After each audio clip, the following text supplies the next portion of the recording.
Quadratic equations से लिया गया क्वेश्चन है। क्वेश्चन किस तरह से है, एब्सोल्यूट वैल्यू में इसने क्वाड्रेटिक इक्वेशन दिए हैं दो, है ना। अब पूछा क्या है, sum of square of the roots, यानी जो पहली इक्वेशन है इसके भी क्या करने हैं, रूट्स का स्क्वायर का सम करना है, and the square of the roots of, और जो दूसरी इक्वेशन है इसका भी क्या करना है, रूट्स का स्क्वायर करना है और इनका फाइनल सम निकालना है। कहने का मतलब क्वेश्चन को ऐसे समझो, मान लीजिए इसके रूट में ये मान लेता हूँ, सपोज ये अल्फा वन इसका एक रूट है, एक बीटा वन देता है, तो alpha one square plus beta one square यहाँ से निकालो आप। ठीक है। अब इसके भी दो रूट मान लो, मान लीजिए अल्फा टू मान लिया, ये मैंने बीटा टू मान लिया इसके रूट, ये भी क्वाड्रेटिक इक्वेशन है। तो यहाँ से आपको निकलेगा alpha two square plus beta two square, है ना, ये निकालना है। फिर आपने क्या करना है, इसका सम निकालना है, यानी टोटल सम निकालना है, टोटल सम। कैसे, यानी alpha one square plus beta one square जो आएगा, इसमें ऐड कर देना है आपने ये वाला alpha two square plus beta two square. समझ गए, समझ गए, क्वेश्चन इस तरह से ये निकालना है। अब देखो इसको सबसे पहले रूट्स निकालेंगे, तो इसके लिए पहली इक्वेशन लिख लेते हैं। पहली इक्वेशन क्या है, x माइनस टू मोड के अंदर है square plus x minus two mod के अंदर है minus two equal to zero. अब इसको सोल्व करेंगे। इसको सोल्व करने का क्या तरीका है, क्वाड्रेटिक इक्वेशन है ना, क्वाड्रेटिक इक्वेशन जैसे सोल्व करते हैं, लेकिन इसमें कहानी क्या है कि एब्सोल्यूट वैल्यूज है ये, है ना। तो यहाँ पर सिंपल तरीका इसका है कि इसको आसान तरीका ये है, एक्स माइनस टू मोड में है ना, इसको कुछ कंसिडर कर लेते हैं, से इसको हमने टी कर लिया, इसको क्या कर लिया टी, तो इक्वेशन कैसी बन जाएगी, t square plus t minus two equal to zero. अब यहाँ पर याद रखो एक्स माइनस टू क्या है, एब्सोल्यूट वैल्यू है ना।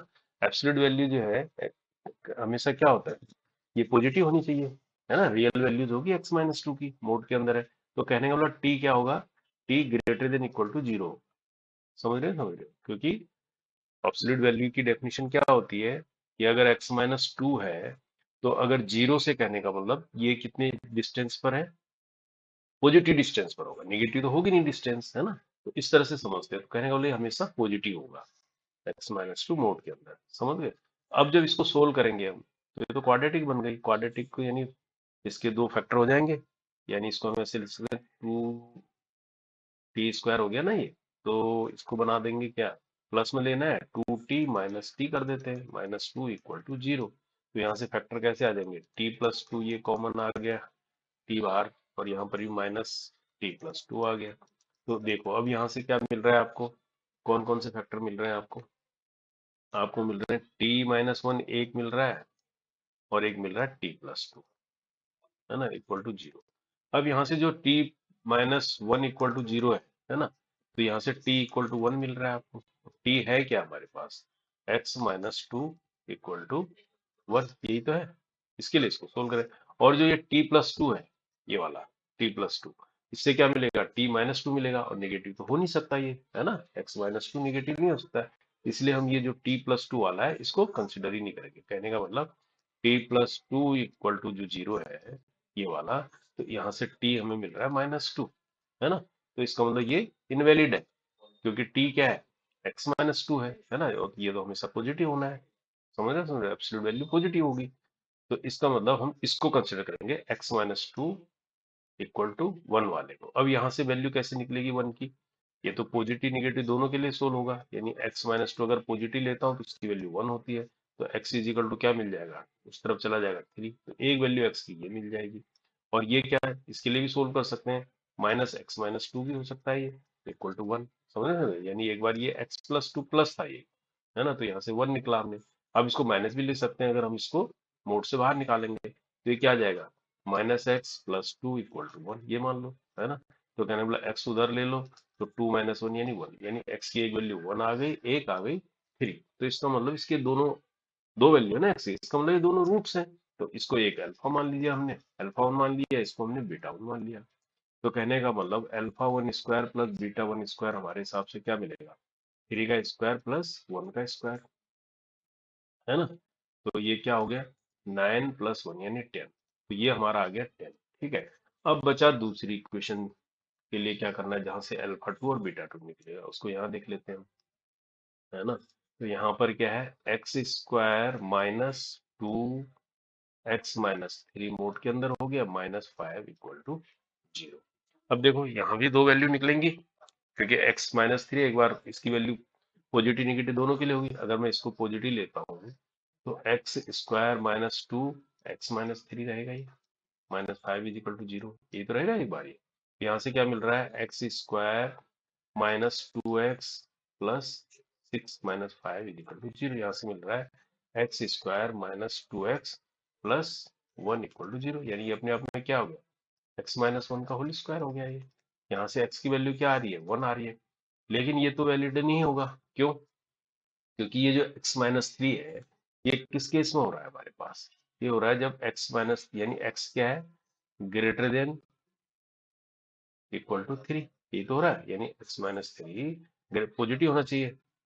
कहने का मतलब ये समझ रहे हो, समझ रहे, मोड x माइनस थ्री जो है greater than equal to zero है ना।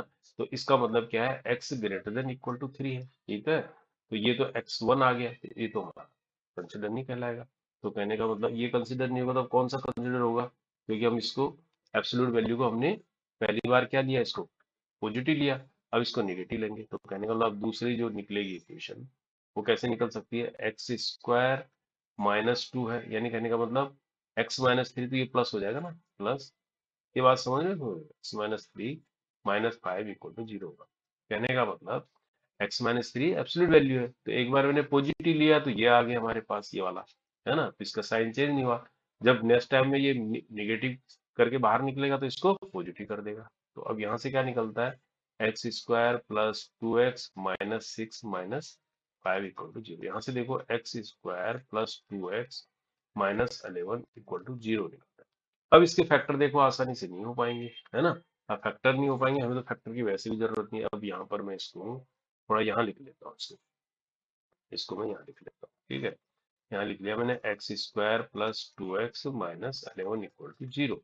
अब इसको सोल्व करते हैं एक्स के लिए यहाँ से, है ना। अब ये सोल्व हो नहीं रहा, लेकिन हमें चाहिए क्या, मान लीजिए इसके जो अब बोल रहे हैं अल्फा टू और बीटा टू हम बोलते हैं इसके रूट्स, तो हमें क्या मिलेगा यहाँ से, देखो अल्फा टू और बीटा टू का अगर होल स्क्वायर करते हैं, रूट ये है, तो ये क्या मिलता है, अल्फा टू का स्क्वायर प्लस बीटा टू का square plus to alpha two beta to, मिलता है नहीं मिलता, ये तो मिलेगा इसको। अब यहाँ से अगर तुम्हें पता है क्वाड्रेटिक इक्वेशन, तो यहाँ से ये क्या इन्फॉर्मेशन मिल रही है हमें, alpha two plus beta to हमें कितना मिलेगा, माइनस बी अपॉन ए, यानी माइनस टू मिलेगा। और alpha two into beta two मिलेगा क्या, सी अपॉन ए, यानी माइनस 11/1, यानी माइनस 11। ये समझ रहे हैं ना, इसको स्टैंडर्ड से कंपेयर करो, ये x square plus b x plus c से वहां से ये इन्फॉर्मेशन मिलती है। तो जब ये मिल गई हमको इन्फॉर्मेशन, तो हम सीधा अपने को तो ये चाहिए ना, तो alpha two square plus beta two square चाहिए अपने को। तो ये हो जाएगा alpha two plus beta two का होल स्क्वायर माइनस हो जाएगा two alpha two beta two. समझ रहे इस बात को। तो अब यहाँ पर क्या हो गया, माइनस टू का होल स्क्वायर माइनस टू है, ये माइनस 11 है, तो ये कितना आ रहा है अपने आप में, फोर, और ये प्लस हो जाएगा 22, ये कितना हो जाएगा 26। तो 26 यहाँ आया, और ऊपर कितना आया था, 21 आया था, ये है ना, ये 21 आया। तो दोनों मिला के हमारा आंसर तो ये लाना है ना, फाइनल आंसर ये लाना है हमें, ये। तो यहाँ पर क्या आ गया, यहाँ पर आ गया 10, यहाँ पर आ गया 26, तो फाइनल आंसर आ गया 36। समझ रहे हो? तो इस तरह से ये क्वेश्चन किया जाएगा, तो 36 इसका राइट चांस हो। समझ गए ना इसमें ऑब्सोल्यूट वैल्यू को कैसे यूज करते हैं, इस तरह की क्वाड्रेटिक क्वेश्चन बना दिए इससे थोड़ा।